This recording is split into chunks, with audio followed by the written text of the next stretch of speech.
Hey guys, this is chapter 4 of Girls Think of Everything.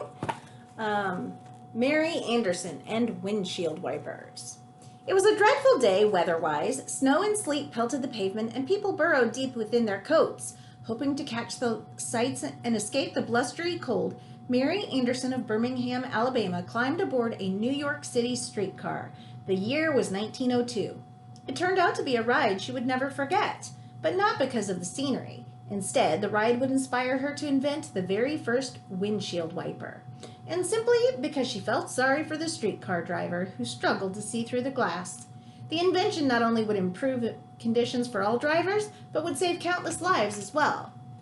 Earlier top-notch engineers had tackled the problem of poor visibility in bad weather and came up with a solution. They split the windshield. Once the glass became covered with rain or snow, the streetcar driver would flip over clear view. Trouble was, it didn't work, at least not very well. Mary watched helplessly as the driver desperately tried to see. When he opened the split glass, he was greeted with a burst of icy cold air and a blast of heavy wet snow. "Why doesn't someone create a device to remove the snow?" Mary reportedly asked the people around her. "It's been tried many times," they told her. "Can't be done." Well, we know that's not true because we have windshield wipers today, right?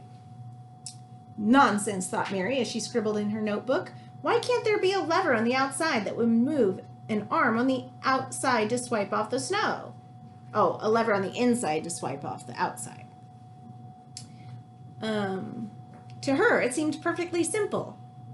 Before windshield wipers were widely available, drivers used to smear pieces of carrots or onions across the glass to create an oily film that they hoped would repel water. Repel means push it away. Fine and dandy if it's not snow. Later, when she returned to her home in Birmingham, she studied her sketches. She spent some time refining her drawings, making them more elaborate, adding more details, because that's what scientists do. They go back and look at their things and improve them as they go. Satisfied at last, she brought her design to a small manufacturing company in Birmingham and hired them to make a model. Then she filed a patent application. So this is her sketchbook. I don't know if you can see it very well. This is figure 1 and figure 2. So her windshield wiper came from the top of the windshield, and we know that's not the same because ours come from the bottom, most of them. I think maybe Jeeps come from the top, I don't know. My invention relates to an improvement in window cleaning devices in which a radially swinging arm is actuated by a handle from inside of a car vestibule, Mary stated in her patent specification.